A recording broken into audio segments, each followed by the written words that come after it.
எந்த ஒன்று கட்சிதாபுரம் சிதாபுரமா நம்ம கத்திரி 4 மாதத்துங்களா சரி கட்சி எத்தனை ஆகுது 42 நாளாக இந்த கத்தில் என்ன உங்களுக்கு பார்த்தாங்க இது மாதிரி வைரஸ் சொல்லுது இது மாதிரி வைரஸ் சொல்லுவாங்க ஆமாம் சரி சரி வைரஸ் சொல்லுது இந்த ஒன்று. வணக்கம், உங்கள் சங்கர் பேரன். இந்த வீடியோ என்ன பார்க்குறோம்னாக்கா கத்திரிக்கு மருந்து எதிர்பார்ப்பாங்க. இவர் விவசாயி காத்தமுத்து. இவர் வந்து நேரடியாக பெய்தார். அவர் பேர் கொஞ்சம் கேளுங்க. மணப்பாறை கத்திரி இது. இது எந்த ஒன்று கட்சிதாபுரம் சிதாபுரமா எத்தனை கத்திரி 4 மாதத்துங்களா சரி கட்சி எத்தனை நாள் ஆகுது 42 நாளாக 42 நாள் ஆகுதா. இது இந்த கத்தரில் என்னென்ன உங்களுக்கு பார்த்தாங்க இது மாதிரி வைரஸ் சொல்லுது. இது மாதிரி வைரஸ் சொல்லுதானே. ஆமாம் சரி சரி வைரஸ் சொல்லுது. இந்த ஒன்று கொண்டைப்பூச்சி விழுது. இந்த இது மாதிரியான ஆமாம் ஓகே ஓகே பாருங்கள் இந்த மாதிரி கொண்டைப்பூச்சி விழுது. ஓகேண்ணே. இதுக்கு நம்மள்கிட்ட மருந்து இருக்குது. நாங்கள் சொல்கிறோம், வீடியோவில் சொல்கிறோம். மருந்து இருக்குது, வீடியோவில் போட்டு விட்றோம். அது நாங்கள் எப்படி சொல்கிறோமோ அது மாதிரி ஆகிடுச்சா சரியாயிரும்ண்ணே. சரி ஓகே வாங்க மருந்து பார்க்கலாம். இது மணப்பாறை கத்திரி. இது வேறு எதுவும் கத்திரி கிடையாது. இதனால் வைரஸ் தான் தாக்குதல் அதிகமாக இருக்கும். இப்போ பயன்படுத்த போகிற வைரஸுக்கான மருந்து தான் இப்போ பயன்படுத்த போகிறோம். குழப்பிக்கிறாண்டாம். இப்போ போகிற பவர் வந்து பெண்டன் பவர். ஒரு டேங்கு 5 தான் பயன்படுத்துங்க. அது கணக்கு எப்படின்னா ரெண்டு பாக்கெட்டுக்கு 2 பாக்கெட்டு போட்டாக்க 3 டேங்கு பயன்படுத்துங்க. நல்லாயிருக்கும். இந்த பாக்கெட்டை பிக்க தேவையில்லை. அதாக போட்டால் கரைஞ்சிக்கிறோம். தண்ணியில் போட்டு பிச்சுக்கிட்டு தான் இருக்காண்டா. தண்ணி ஊற்ற பாருங்கள். 8 டேங்கு பயன்படுத்துவார். மொத்தம் 1.5 ஏக்கர் வச்சுக்கிறார் அவர். 4 மாதம் சொல்லிப்பார். மொத்தத்துக்கு 1.5 ஏக்கர்.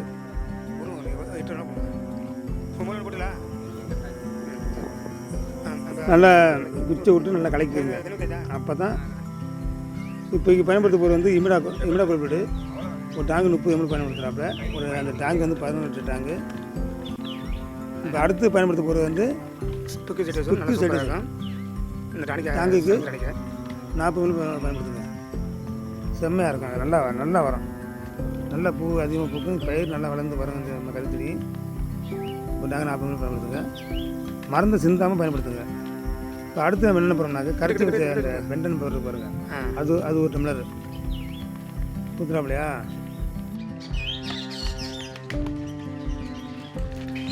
இது 30, இது 40. ஏன்னா மறந்துடக்கூடாது. அந்த டிக்கெட்டில் பஸ் இருக்கும்போது நல்லா குளிக்க கீழே உடஞ்சி போயிருக்கேன். நல்லா குளிக்கிட்டு அப்புறம் தான் நீங்கள் அடுத்த ஓப்பன் பண்ணணும். தண்ணி ஊற்றியாச்சு. டேங்க் ஃபுல்லு பண்ணி இனிமேல் மருந்து தெளிக்க போகிறது தான். ஓகே மருந்து தெளிச்சிருக்கோம். நம்ம கொடுத்த மருந்து வச்சு தெளிச்சிருக்கோம். நான் ஒரு 8 நாள் கழிச்சு நாங்கள் வீடியோ போடுறோம். இந்த மருந்து அடித்து 8 நாள் உங்களுக்கு வீடியோ எடுத்து போடுறேன். அது அப்போ பார்த்து தெரிஞ்சுக்கலாம்.